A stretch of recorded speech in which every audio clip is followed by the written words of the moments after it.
Okay, so we're going to be taking a look at solving word problems using a system of linear relations.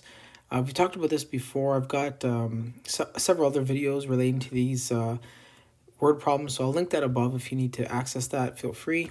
We're going to take a look here at this word problem here. So this is example 1.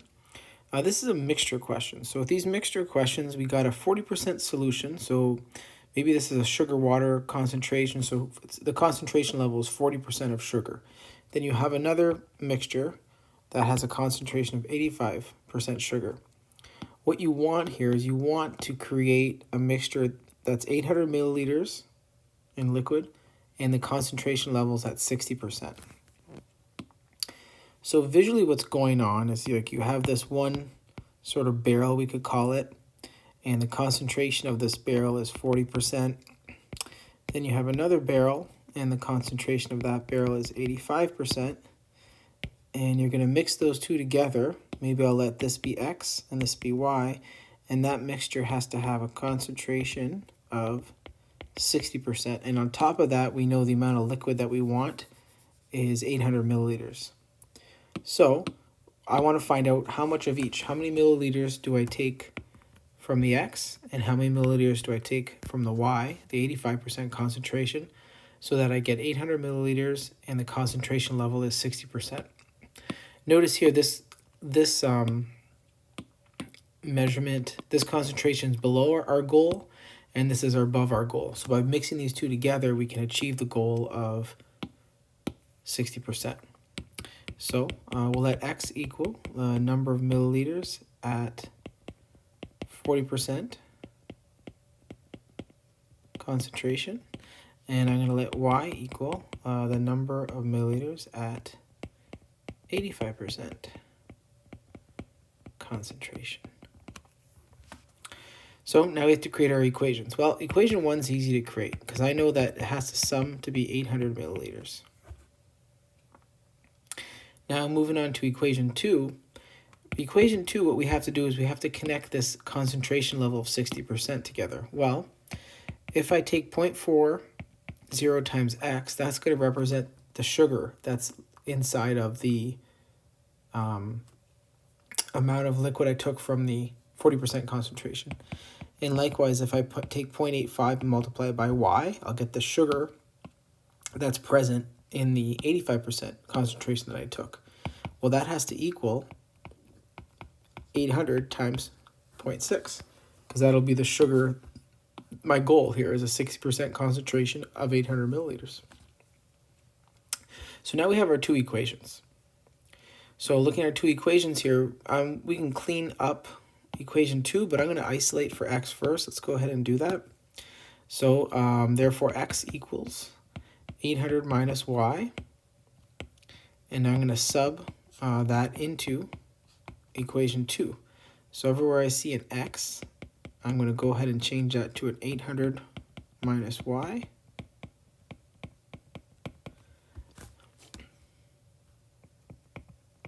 Right, and 800 times 0.6 gives us that 480. And now we're going to go ahead and do some distribution here. So distribute the 0.4 into the binomial. And you get 320 minus 0.40y plus 0.85y is 480. Collecting like terms here, you get 0.45y equals 480 minus 320, 0.45y, and this becomes 160. Now you take 160 and you divide that by 0.45. I get my y value as being 355.56 milliliters, approximately. Okay, now that we have that value, now that they have that value here, we can go ahead and find our value for X here. So if I want to solve for X now, we're going to go here and I'm going to say, okay, well, therefore, X is equal to 800 minus 355.56. So my x value is approximately 444.44 milliliters for my x value. Okay, so therefore, if we want to take a mixture that has 40% concentration and another mixture that has 85% concentration, and I want to create 800 milliliters of a mixture that has a 60% concentration, to do that, I'll take 444.44 approximately milliliters at a 40% concentration, and then 355.56 milliliters at approximately an 85% concentration. Okay, so moving on to example 2 here, we have it says find a 2-digit number such that the tens digit is 3 more than the ones digit, and the number itself is 3 less than 7 times the sum of the digits. So this question is interesting because what's going on here is they're first referring to the number itself, and then they're referring to the individual digits. They're bouncing back and forth between like the 2-digit number and its individual digits. So you need to think of a way of how do you express a number in terms of its tens and ones digit. Well, if you take the number 23, that's just 2 times 10 plus 3. You take the number 57, that's just 5 times 10 plus 7. So in general, what we can do is we can say, well, I'm going to let x equal the tens digit, and I can let y equal the ones digit, right? Therefore, my 2-digit number I can express as 10x plus y, right? Therefore, you can always express your 2-digit number as 10x plus y. Okay, well, how do we write our equations then from this? Well, if I'm letting, as you see here, if I let x be the tens digit and I'm going to let y be the ones digit, what are our 2 equations? Well, my first equation says find a 2-digit number such that the tens digit, okay, well, that's x, is, well, in math, is means equals to 3 more than the ones digit. Well, that would be y plus 3. My tens digit is 3 more than the ones digit. Okay, let's go to equation 2.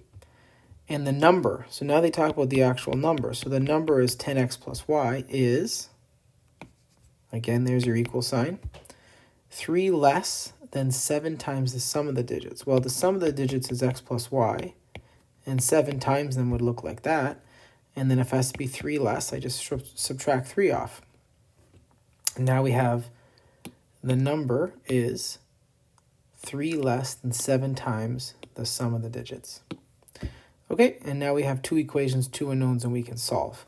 Well, I mean, x is already isolated for here, right? I've already got x isolated.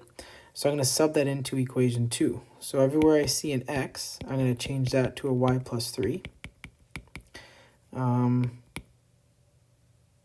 So this will be y plus 3 plus y minus 3. And we get here, what, 10y plus 30 plus y is 7. This will be 2y plus 3 minus 3. And again, some just basic algebra here solving. 14y plus 21 minus 3. Bring the y's to one side, you get minus 3y. And here you get 21 minus 3 is 18, and then subtract that 30. So I'm getting here negative 12. So I'm getting my y value is coming out to be a 4. So we're saying that the ones digit is 4. Okay, well, what's the tens digit? Well, the tens digit is 3 more than it. So I'm going to add 3 to this, in which case my tens digit is 7. So the number that they're referring to here, and the answer to this question, what is the 2-digit number they're referring to? Well, that's the number 74.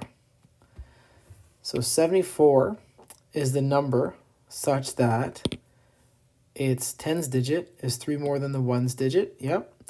And if I add up the digits, which is 11, and I multiply that by 7, I'll get 77. And if I subtract 3, I get 74. Okay, so here's one of these questions here, the number questions using the two-digit numbers. All right, let's take a look at the next problem. We've got here 1 grade of mixed nuts cost $8.50 per kilogram, while the second grade is $6 per kilogram. How much of each grade should be used to produce 80 kilograms at $7 per kilogram? Notice this is very much like the mixture question with the sugar solution. It's the same idea. We've got this one bin of mixed nuts, and they're charging $8.50 per kilogram. I've got another bin of secondary nuts here, and these are $6 per kilogram. I'm mixing them together. I'll let X be the $8.50 and Y be the $6. I'm mixing them together so that my resultant mixture has 80 kilograms of mixed nuts in them, and the cost is $7 a kilogram.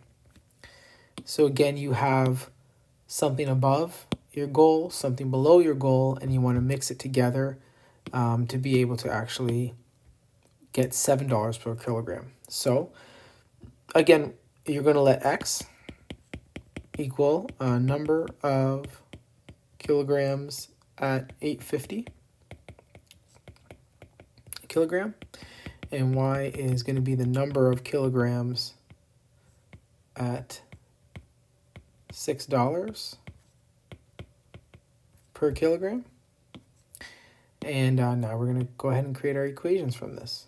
So equation 1 says what? Well, the whole mixture has to come out to be 80 kilograms. So in total, X plus Y has to be 80.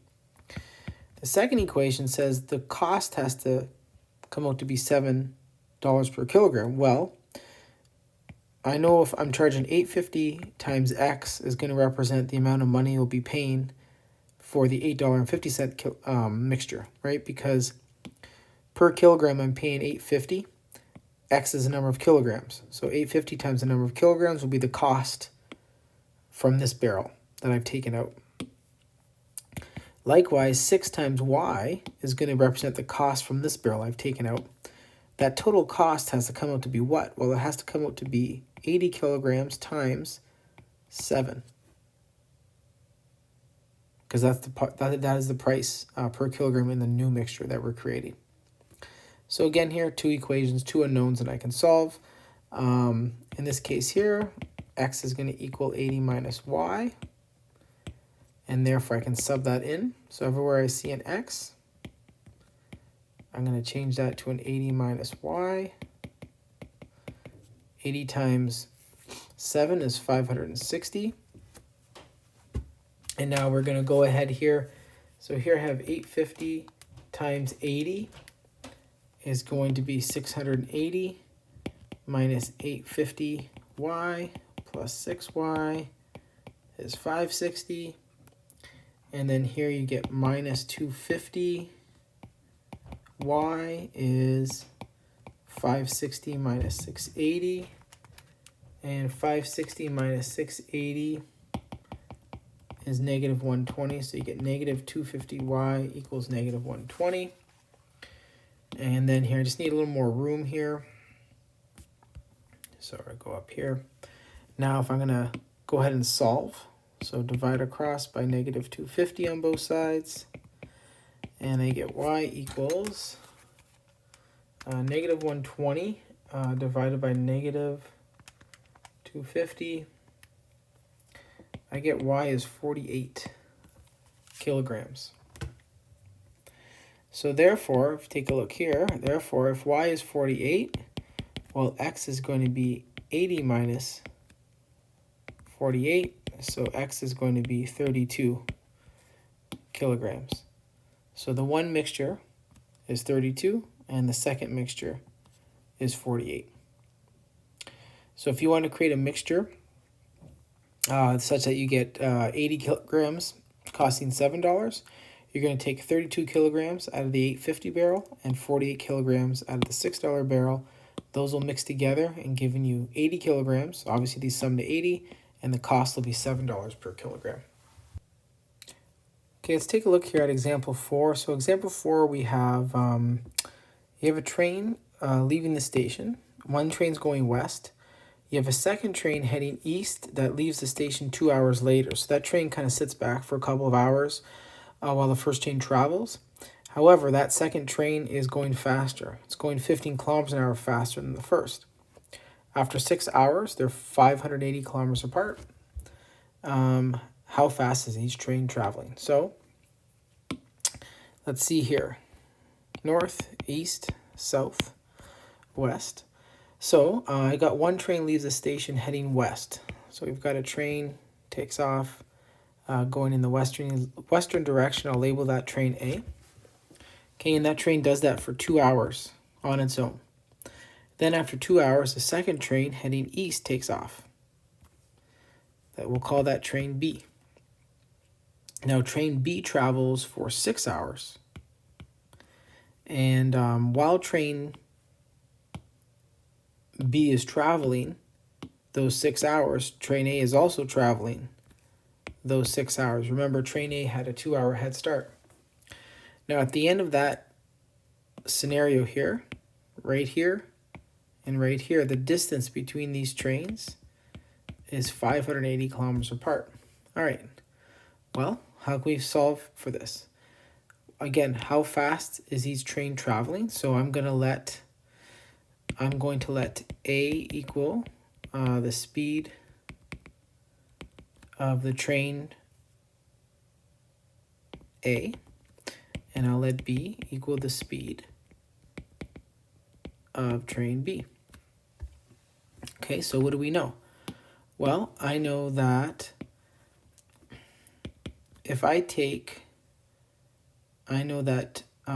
train A traveled for 8 hours. So if train A traveled for 8 hours, here, let me get this out of the way. If train A traveled for 8 hours, I know that, like we said, the distance between them is 580 kilometers. So if train A traveled for 8 hours, I know that 8A would represent the distance train A traveled. And likewise, I know train B traveled for 6 hours. So if I take 6 times B, the speed that train B is going, that's going to be the distance that train B traveled. So the length from here to here can be represented as 6A, and the length from here to here can be represented as 6B. In total, they are 580 kilometers apart. Okay, what's my second equation? Well, my second equation says the train that left later is traveling 15 kilometers an hour faster. Well, that means that train B, that's the train that left 2 hours later, its speed is 15 kilometers an hour faster than train B. Than train A, I should say. So now we have here our two equations. So you'll notice here that B is isolated. So therefore, everywhere I see a B, I can get rid of that B and put an A plus 15. And in which case we get 8A plus 6A plus 90 is 580. This becomes 14A equals 580 minus 90. Now if you take 580, subtract 90, you're going to get 490, and divide out that 14, you end up getting 35. So therefore, the train that's been traveling the entire time, that train's going 35 kilometers an hour. Therefore, that means that train B must be going 15 kilometers an hour faster, so train B must be going 50 kilometers an hour.